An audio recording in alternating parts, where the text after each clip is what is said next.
on, guys? Crazy weekend. We have a massive NBA slate coming up. We're going to dive into that. But first, let's talk about what happened this weekend on Saturday. One of the best NBA games of the season. LeBron and Curry give us another throwdown back and forth, left and right. Finally, the Lakers pull it out.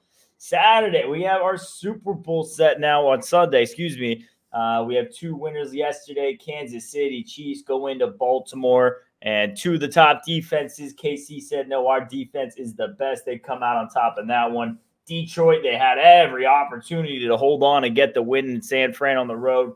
Got to give credit to Purdy and the Niners for getting themselves back in it. But it felt like Detroit kind of beat themselves a bit on that. John and I haven't even talked about those games really much, so I'm excited to see your thoughts on those, John. A couple of football games yesterday. I know we're both on Ravens, and that one kind of just shocking. Shocking how they looked. They got the second half shut out, like Casey's been shut out multiple times in the second half. The Flowers fumble, the forced interception, just so many errors there by Baltimore. Really, both teams beat themselves yesterday. Okay, so let's start at Baltimore, the most disappointing game of the day. That was our biggest bet of the day. We had laid 3 minus 120 at Monday morning or Sunday night. Last Sunday night. It's the prior Sunday night with the game. And this game we knew was going to run to 4.5, and of various reasons. This was no square play, the Ravens. This game was moved by the sharps. The money was on the Ravens. It was the right side. Or so we thought till yesterday. Just comes playoff times, and this is a different Chiefs teams. What I will say about Harbaugh, first of all, this was not the same Ravens team I'd watched for the last 7 weeks, and I put that in the chat. 3 turnovers yesterday, 2 in the end zone. Nope. I mean, you cannot make this shit up. A fumble as the Ravens are going in. Jackson throws an interception in the end zone. So 3 turnovers, 2 in the end zone. Baltimore had 3 turnovers in Jackson's last 7 starts. They had 3 yesterday. These are the things you can't overcome. And then just one other thing. Look, I put something in the story on Instagram a couple of days ago. It was Warriors' final possession against Sacramento in a game they wound up losing by a point.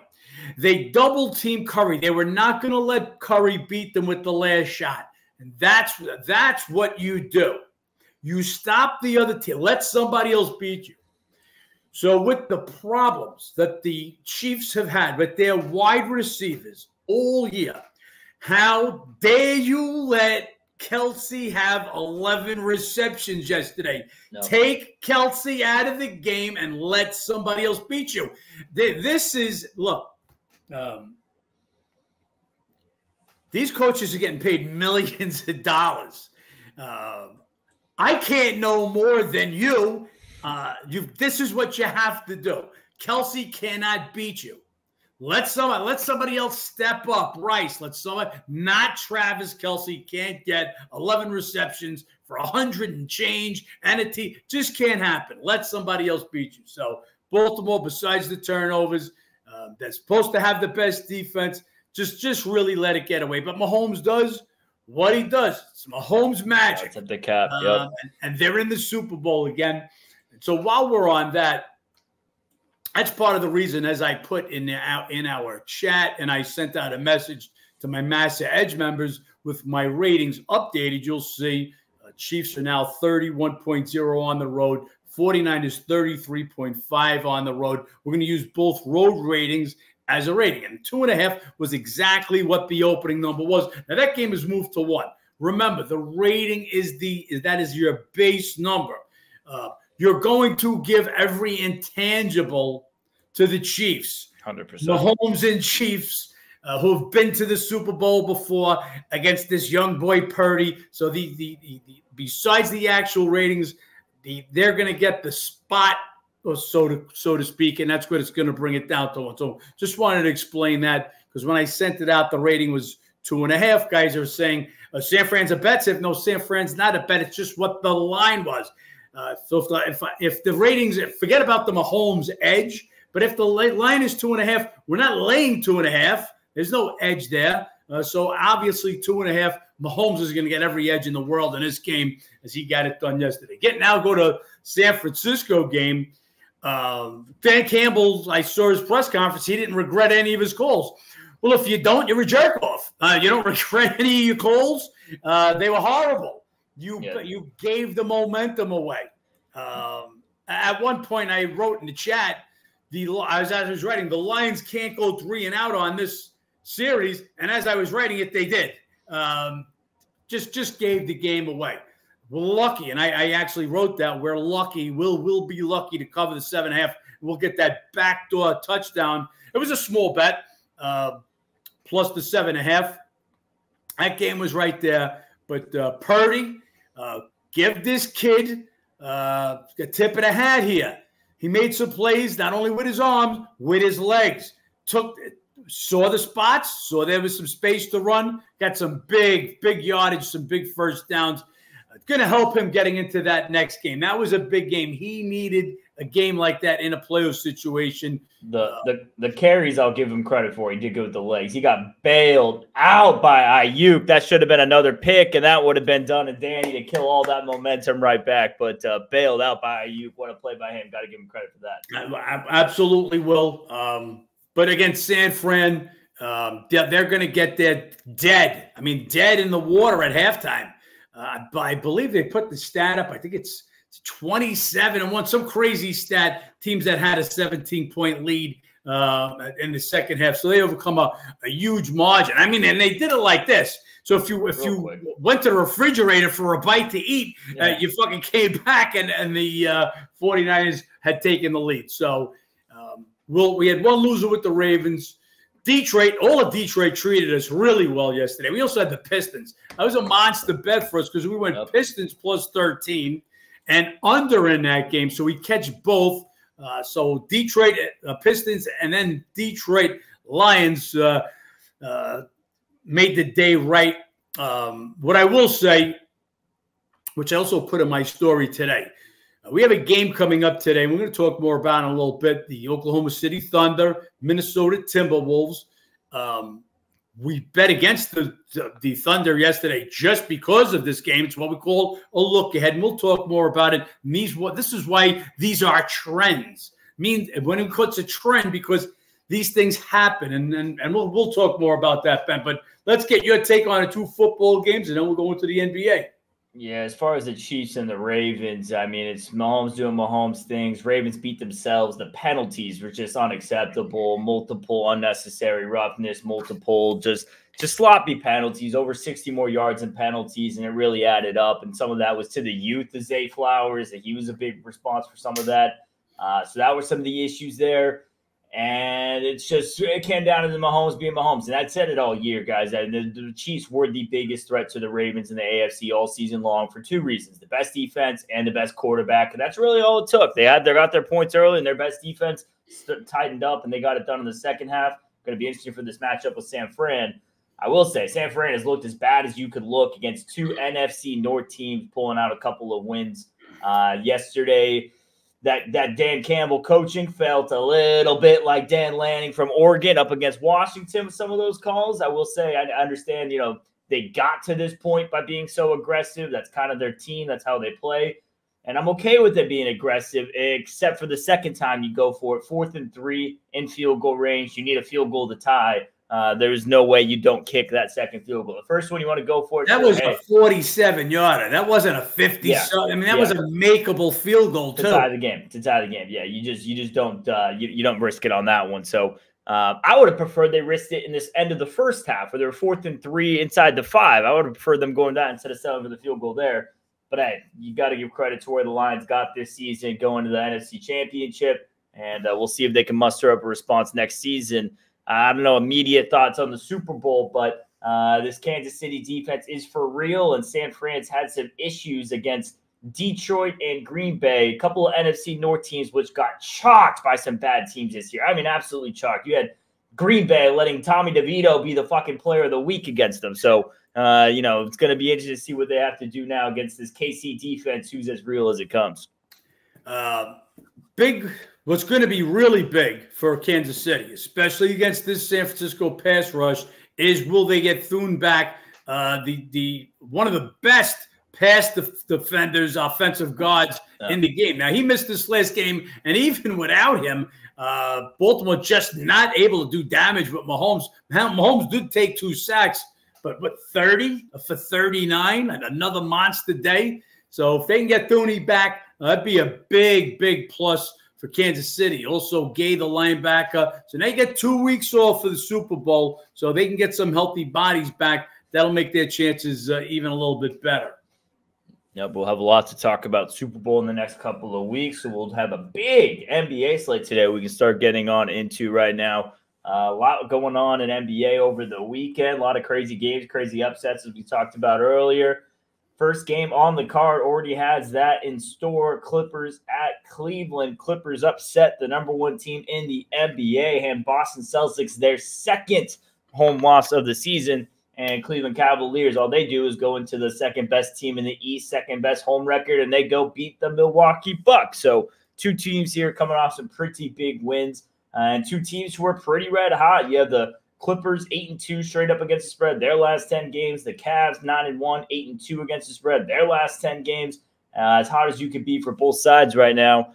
Cavs, as far as the matchup history, a lot of success. They've won 3 of the last 4 meetings, last 2 in Cleveland by combined 32 points. Expected to get Mobley back. This game to me is Cleveland or nothing all the way. Feels a little bit like a Clippers letdown after that win at Boston. And Cavs, they just keep getting it done at home right now. They've had the matchup history. Like the way they match up, but Cavs are nobody in my eyes. Yeah, this is 2 of your hottest teams in the NBA right now. Clippers actually the hottest team, 22-4 since December 1st, best record in the NBA. And we had them Saturday night going into Boston. That was a home revenge that they had to take out on Boston, and they just shut them down. That game was over early. Do they have a little bit of a letdown now going into Cleveland? Cleveland playing red hot, as Ben said. Going to be getting Mobley back. Mobley, one of your top defensive players in the league. He'll be on a minutes restriction. He hasn't played since December 6th, so we'll see what happens there. Again, it'll be a lean to Cleveland. Would need a few more points, though, to get against the red-hot Clippers in this one. Then we got the other hottest team in the NBA, the Knicks, going up to Charlotte. Knicks 12-2, 11-3 against the spread since the OG trade. They're allowing just 100.3 points per game, coming off a nice win against Miami. Julius Randle, though, he did get banged up, dislocated his shoulder. He's out. LaMelo Ball didn't play the last game there for the Hornets. He's going to be questionable. That was a really weird game with the Jazz and the Hornets the other day. The spread was double digits. Jazz were up as much as 30. Charlotte almost backdoored it, brought all the way back within 12. Couldn't quite do it. P.J. Washington with the big game. As far as the matchup history, it's all Knicks. They won the last 3 meetings by a combined 58 points. And even without Julius Randle, that's got to be the look today. I imagine LaMelo Ball's going to play. There's just more so of a rest in a back-to-back situation the other day. But he is technically listed questionable, something to look out for. If he gets real probable, that line goes down a bit. Yeah, just when it looks like the Knicks are trying to break into that top tier, like let's call it the second tier. Again, Celtics have lost 2 in a row at home now. Denver beat them, and now Clippers, but they're still the best team, not only in the East, but I feel they're the best team in the NBA. And then you get that Milwaukee, Philadelphia 6th tier, and Knicks were banging on that door until this Randle injury. Now, this is a dislocated shoulder, definitely out tonight. We're going to have to see how long. But, yeah, since the OG trade, I mean, this just has been they could not have dreamed of it working out any better. 12-2, 11-3 against the spread since the trade, and they're allowing 100.3 points per game. So turn the D all the way up. Now you're going to play a Charlotte team that can't score, maybe missing Ball. I doubt it. I think he'll be back, as Ben said. Looked like he just got rested on the second half of a back-to-back in the last game. Even without Randle, they've owned the matchup. They've buried them 3 times this year. Should be able to do it a 3rd time. The overnight line has gone from 7 to 9. It's Knicks or nobody, but now the number's about right where it should be. Then we have Pelicans at Boston. Pelicans crushed at Milwaukee, allowed them to kill them from the 3-point line in that one. And then you have this Celtics team just coming off that brutal loss there against the Clippers. And really, it was just the others. I mean, Tatum had a big game, but their other 4 starters absolutely no-shows. Holiday, Brown, Horford, and Derek White combined for 17 points on 5 of 37. John and I and 2 others can go shoot 10 for 37. So that's pretty rough right there. We'll see how they bounce back in this one. But that's their identity. No matter who plays, if Tatum's in, Porzingis is in, Horford's in, Brown's in, these sick guys all the time. They live and die by the 3-point line. They lost by it in this last game. We'll see how they bounce back here. Now 20-2 at home. As far as the matchup history, Celtics have dominated the last 4 matchups, winning by an average of 10.3 points. And this is where I will be looking. Celtics are nothing. I like this Pelicans team probably more than anybody, but they just always seem to let down in these big moments. They couldn't get it done at Milwaukee. I imagine it's the second game. Tough to follow up for them. Yeah, these are 2 teams coming off ugly losses. Pelicans get their asses kicked at Milwaukee and Boston, as we said. That's 2 straight home. After 20, starting the season, 20-0 now, 2 straight losses at the Boston. Porzingis missed the last game. He's questionable again today. They play Indiana tomorrow. We already know Horford doesn't play both games of back-to-backs. So he's going to be questionable. Also, we'll see who they trot on out there. You're going to want to have a big out there. You got a squad here, Valanciunas and Zion. They'll dominate the paint if you ain't got nobody in there to stop them. So we'll look at this game. The game right now, 9 points. To me, I would make it a little higher if Celtics were at full strength. I don't think they're going to be at full strength, so we're probably right around the number. But, yeah, Celtics have won the last 4 meetings by an average of 10.3 points per game. That's where we think the line should be if they were healthy.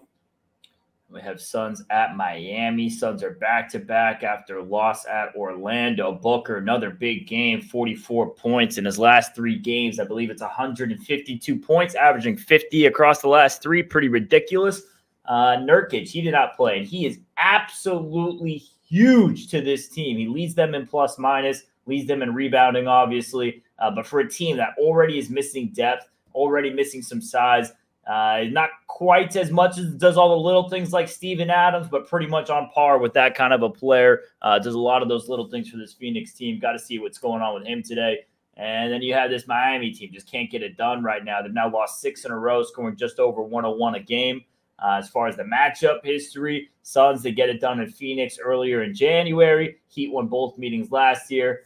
If Nurkic is out, would be a slightest of leans here to the Miami Heat. I know they're playing absolutely horrible right now. Suns, they were red hot. Now they dropped a couple of games. Is this where it's supposed to be a little bit deflating? And they go back to Brooklyn for the next game. So is our guy Kevin Durant at all looking to his game at Brooklyn? So could be a spot here for Miami if Nurkic is out. Got to see those lineups. If they need Nurkic, he's the only thing that resembles a defensive player on the Phoenix squad. Exactly. You got to have somebody in there that wants to play D.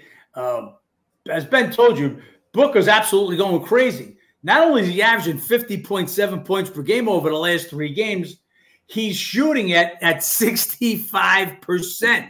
Ridiculous. But they've lost 2 of the last 3. They've lost the last 2 games, and we have blown out pretty much last night at Orlando. And they had jumped in front double digits in the first quarter, but from that point on, it was Orlando's game. Phoenix looked like they were getting red hot, stubbed their toe the last couple of games. Yeah. These were winnable games, and now they'll go into Miami on a back-to-back. The only thing they couldn't want to go to a better plot. Miami is lost. 6 straight losses right now, barely breaking 100. This is going to be the offensive Phoenix against can Miami put any balls in the bucket, especially if Nurkic is out. I would be Phoenix if Nurkic is in, just as Ben would be. We'll wait to see the injury there. Also want to see, is KD going to play back-to-back? These back-to-backs, this part of the year, coming up to the trade deadline, you just want to be very careful. So we'll look for lineups in this one. But, yeah, I agree. This would be Phoenix. Nobody can't make a team that's totally lost 6 straight, a 4-point favorite against the solid, although inconsistent, Phoenix Suns team. We have Jazz going on to Brooklyn. They're coming off that nice win at Charlotte. Sexton, big game. Markkanen, big game. Utah now 7-4, 9-2 against the spread. Their last 11 on the road. They're covering left and right. Meanwhile, this Brooklyn team just doing the absolute opposite. They had every chance to cover there against Houston. They were up by 25 at one point. They lose the fourth quarter by 16 points. Can't hold on. They could get the win, but don't cover. Just 2-6-1 against the spread their last 9, 4-17-1 their last 22. This is a Nets team not covering. I have absolutely no interest in backing them right now, especially once you add in the fact they got the Phoenix Suns coming into town next. We saw them with that look ahead earlier this season. They go into Phoenix to get the win. I imagine for a team who doesn't really have much playoff aspirations, that's a game they're looking to maybe have circled on their schedule. So will be a lean here to the Jazz, who keeps on covering while Brooklyn simply can't. I don't know that they're going to be so much a look ahead tomorrow, just because they've had the look ahead going into Phoenix. Now they're taking them home, and they're getting a Jazz team that beat them up pretty bad when they went into Utah. So I think they'll look a little more focused on this game. Also, what they'll do, they're going to get Ben Simmons back today. Now, Simmons has been out forever. And Nets got off to a nice start. All of a sudden, Simmons went out, and not too shortly after that, all of a sudden started to go into this tailspin. Simmons does a lot for a team. He can't shoot for shit, but he can D up almost everybody on the court. So he does give you a lot. He gives you rebounds. He can distribute the ball. He plays his day. We don't expect that from him tonight. He hasn't played since early November, but something to look forward to going ahead. As far as the Nets, the run that they're on, I mean, almost blowing that game against Houston the other night. That's what they've been doing. It was out in L.A. They have a tremendous lead, get torched in the fourth quarter, let the Clippers score the last 22 points, not only blow the game, blow a double-digit cover, come back home to the Knicks, have a lead on the Knicks, same scenario. Knicks get the fourth quarter, so no lead safe with this team. And we'll see how they get out to a start tonight. Jazz, couple of rough games to break up that winning streak. They got a couple of cupcakes to get their mojo going back, with the biggest one being a breeze over Charlotte in their last game. I'm a pick on this game with a lean to the Nets. Cam Johnson will be back. He missed the last game. Let's see what Simmons could bring. Lean to the Nets, but just can't go with the ice-cold team against the red-hot team. Lakers at Rockets. Talk about a letdown. Lakers, what a game Saturday night. LeBron and Steph turning back the clock. LeBron, 20 rebounds, career high in his triple-double. Anthony Davis, Russell, they added some big. Also, I know our following's pretty sharp. I hope you guys are a part of the community out there that understands that the free throw disparity in that game is based on play styles. 38-43 for the Lakers compared to 11-16. Warriors. They chucked up 30 more threes. And on the season, Lakers bottom 3 in 3 points per game. Warriors top 3 in 3-pointers per game. Lakers top 3 in points in the paint. Warriors bottom 3 in points in the paint. So I hope you guys aren't part of the people freaking out about the refs in that one. But as far as this matchup, I mean, Lakers coming off a crazy game. You have old-ass LeBron who played double overtime, crazy minutes, 48 minutes. Rockets, they've actually had their number in Houston, taking care of business the last 4 meetings, 3-1 straight up against the spread. And it's just the spot here is all Houston. This is my one free bet for the day, guys. My one bet so far, just as Ben said. Look, Lakers also play tomorrow at Atlanta. That would be third game in 4 nights. Is 39-year-old LeBron playing tonight? If he's playing tonight, he's not playing in Atlanta, or he shouldn't be. Ben told you, 48 minutes. AD plays 45. D'Lo, 40. The other guy's big minutes too, but let's just concentrate on AD and LeBron. They're listed questionable every day. Today, they're really questionable. If I'm the coach, LeBron is sitting today. I'm going to give him an extra 24 hours before we hit Atlanta. The last time they went to Houston, he sat. Houston absolutely mauled them. Lakers have won the 2 games played in L.A. But look, even if they do play, this is basically why we bet the Kings the other night, Saturday night, against Dallas. Luka played 45 minutes. in the game against the Hawks to come up with that 73 points. So even if he was going to play the next day after that historic game, what would he have left in the tank? Now, he did pull off a triple-double, but I think he shot 9 for 27, something like that. So more of the same here, even if AD and LeBron play, coming off the game of the year. I'm going to call it the game of the year. Yeah.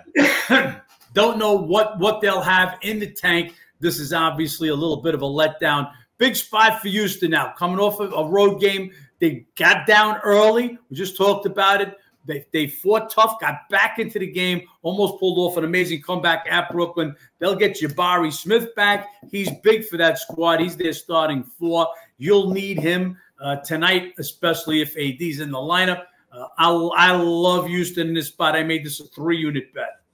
Yeah, by the way, in the last calendar year, Anthony Davis has played more NBA games than any other player in the world. Give him his flowers for staying healthy. Knock on wood. Hopefully I didn't jinx him. But, yeah, must buy the chance he sits tonight. Even more of a reason to sit him tonight. Yeah, absolutely.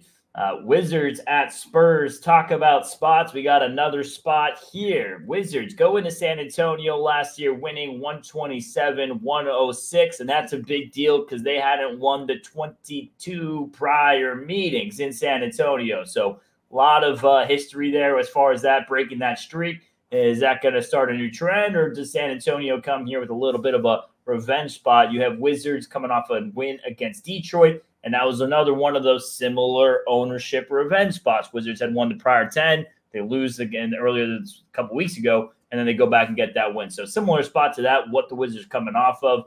Spurs coming off a nice win against Minnie. Minnie was caught in the look ahead to OKC. And Wemby's also always going to show up in that matchup against the Timberwolves. You guys know his fellow Frenchman, Rudy Gobert. He was scoring buckets on him when he was 15 years old. And I imagine anytime they meet up, Wemby's going to want to get that one.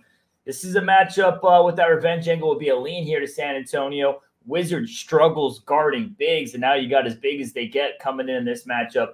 Spurs are nothing all the way here. This is going to be tough because Spurs will be going for 3 in a row because they knocked off Portland in the game prior to the Minnesota game. Yeah, they're coming off a big win at Minnesota. Washington also coming off a big win at Detroit. They were down at halftime, big fight back, and knock off the Pistons. So they're on the road again while San Antonio's playing at their 3rd game of this homestand.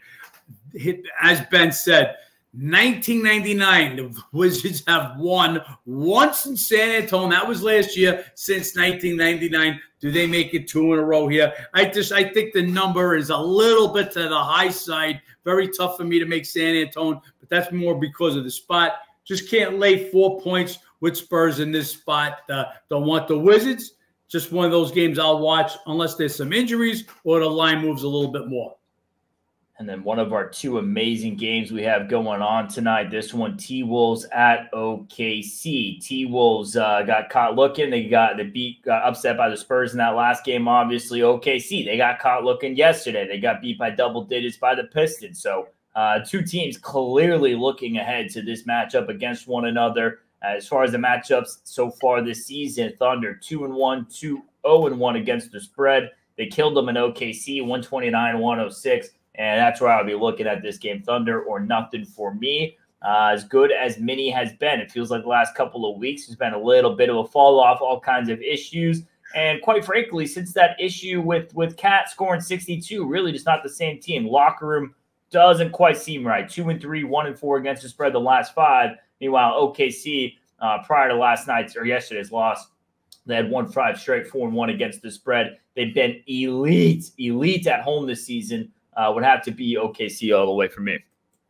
Yeah, you had head coach Finch call out the team as they disrespected the game. So, yeah, they have not been playing at the same level. Also, Conley, this is how important the point guard is. Conley has missed 3 of these last 4 games. Now, let's see if he's back tonight. As far as the look-ahead spot days, Ben just explained it to you. This is why we use these type of trends. This is how prevalent they are. Oh, yeah. You had Timberwolves, a 10.5-point favorite at San Antonio. Loser. Thunder, 13-point favorite At Detroit, lose these games outright. It's the look-ahead spot. This is your first place Oklahoma City Thunder versus second place Minnesota Timberwolves. They both just played last week in Minnesota. This is a look-ahead game. When you're looking ahead at this game, if you're playing an inferior opponent, just hard to get up for that game. Again, these are the things we look for. Both teams got caught with the look ahead. Now they'll face each other. I think this game is right where it should be, 2.5 points. That's if Conley plays today. But you got to give the edge to OKC because they're trending up while the Timberwolves are trending down. So we'll see where this line goes. We'll see if Conley's in the lineup. No pick in this one for me.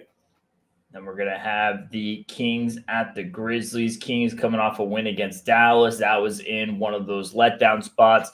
Kings scheduled for just the last couple of games been really nice for them schedule-wise. They had Golden State coming in off the long 8 days off. They were on a back-to-back after the first game back. So a couple of nice spots for Sacramento, and that kind of continues with this one as far as Grizzlies on a back-to-back here. They cover but lose against Indiana. Harrison Barnes averaging 30 points a game. His last 3, he's been playing good ball. Memphis playing a bit better, and I really don't know how. They got a bunch of no names who are trying to make a name for themselves, playing some pretty good basketball lately. Williams been stepping up. So we'll see if that continues here. But as far as Sacramento, I think they are closer to that contender tier than not. And this is an absolute must game for the best against the spread road team in the NBA. Would imagine they come in and take really what's a scheduling break in the middle of a long 7-game road trip. You get a Memphis team missing all the talent.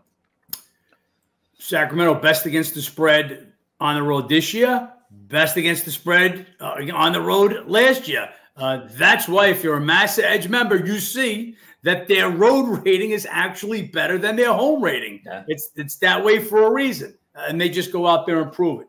So you've got this team going to Memphis. Memphis being in a back-to-back, as Ben said, don't know how they're getting it done, but they're 3-1 straight up, 4-0 against the spread their last 4 games. They're fighting. They're fighting in low-scoring games. We'll see how they do against Sacramento. There's also some home revenge here.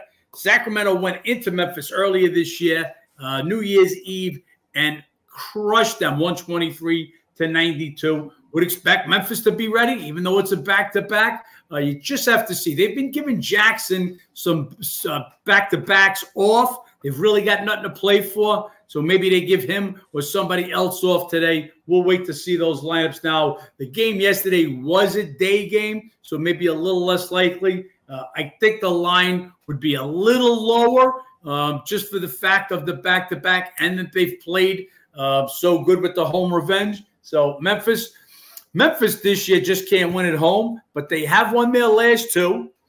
And this is the team with the best home record of the NBA last year. Granted, you don't have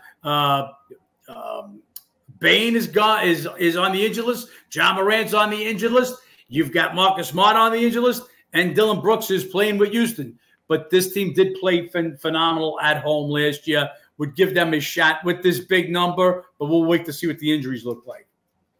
Then it is Magic at Dallas. Magic back-to-back. They get that nice win last night. Banchero been playing solid basketball. Orlando, though, just 2-7 their last 9 on the road. And then you have the Mavs coming up off that loss there against Sacramento. And Luka, what a bum. Goes from 73 to a 28-10, 17 assists, triple-double. So drop 73 points on you, then drop 17 dimes the following game. Absolutely absurd. And he will be the MVP the way that Joel Embiid is being missing all his games, sitting out against Denver Nuggets. But we'll get into that in a little bit here in a couple of the next games. Love this spot here for the Mavericks coming into this game. They're not playing the best basketball right now, just 1-4 their last 5. Luka, though, he's playing out of his mind, and they own this matchup here in Dallas. They haven't lost in this meeting since 2011 at home. So ownership, you have Magic and a letdown after beating the Phoenix Suns. Everything you can want here. Luka Doncic is going to get her done tonight, John. So just before, let me touch on this, just seeing this now. So coming out, Julius Randle will be sidelined multiple weeks. He's going to be out at least through the All-Star break. We'll look for more. Like I said, Knicks were just just hitting their stride, just ready to be included in that Philly-Milwaukee discussion. Unfortunately, without Randall, they'll take a step down. They do get a break with the lowly Charlotte Hornets tonight. Back to Orlando, Dallas. I believe I heard Ben say Magic haven't won in Dallas since 2011. We'll see if that streak just keeps on going. They're back-to-back. Back-to-back for Orlando means guys like Fultz, Jonathan Isaac, they'll probably sit the second half of a back-to-back. We'll see if they give anybody else the day off. Dallas will come looking for that W now. They've had a day off. They lost at home their last game, coming off that back-to-back with Luka's big 73-point explosion. Fourth highest in NBA ever. These are the reasons we bet certain spots. Could you expect the guy after having the fourth highest NBA game to come back with that same energy the next day? Anyway, Dallas, while they own Orlando and Dallas, they just don't cover in Dallas. Ain't getting it done this year, and worst against the spread home record last year. So yeah, I'm not so fast jumping on the Dallas -4 train. Orlando's got all the morning money. This overnight line was 6, and it's been hit down to 4. We'll wait to see the injuries for Orlando. We already know Kyrie Irving is out for Dallas. Derek Jones Jr. and Dante Exum, they both sat the last game. Exum, I think, more was sitting up the second half of a back-to-back. Again, guys, a lot of it comes down to the injuries. And we got the other game of the night, Bucks at Denver. I imagine Giannis has some balls, unlike Embiid, and he'll play in this game up against Jokic. Bucks coming off that nice win there against the Pelicans.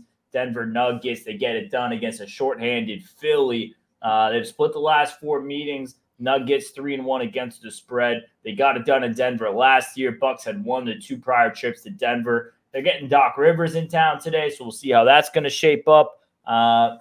Milwaukee winning games, not covering too much lately. 7-2, 3-6 against the spread their last 9. Interested to see this one. Love this matchup. Would be a lean here to the Bucks catching points. They don't get to catch points often. For a team who struggles covering, that's huge. So would be a lean here to Milwaukee. Want to see if this number can tick up a little bit higher.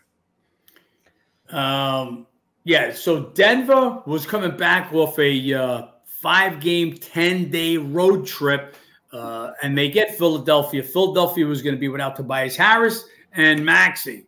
With that, prior to the game, the training staff determined Joel Embiid would not be ready to go on his knee. Hasn't played there in 5 years. 5 years since 2019. So to me, it's a little something more to it than unless the altitude just happens to bother his knee. Exactly. Anyway, Philadelphia went on to shoot 66.7% in the first half. Had to make a bet. Had to make a second half bet on the Nuggets. There was no way that Philadelphia was going to maintain that pace.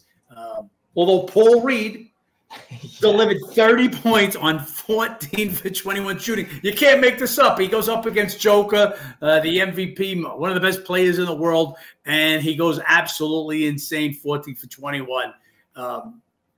Anyway, Denver got to get back on track now. They played 6 bad. They had played 6 bad quarters. I put. That's why we bet this team at halftime. Was a no-show against the Knicks. We knew that. We had the Knicks, their final game of the trip. Then they show up with a basic no-show in the first half against Philly. This is what happens to teams. So Philadelphia already without Melton, and then is going to be without Maxey, Harris, Embiid. 4 of 5 starters not playing, and Denver's just letting down, and they keep them in the game. Thought they would wake up for the second half. They did just not enough to cover that second half bet. You better wake up now for Milwaukee. Denver just doesn't look like they have the fire. They're playing good enough to win. They're not playing good on the road at all, not covering on the road, playing better at home. Milwaukee comes in. I actually make Denver a little better. Let's see what Doc Rivers is going to do. Is he going to change anything as far as rotations? I'm not a Doc Rivers fan. I mean, I'm just not. I think he's overrated as a coach. We'll see how he blends in with Milwaukee. They've already burnt the coach when they still had the second best record in the East. My number's a little tinge higher. I think Denver comes with a better game tonight, but I'm not even close to laying this one.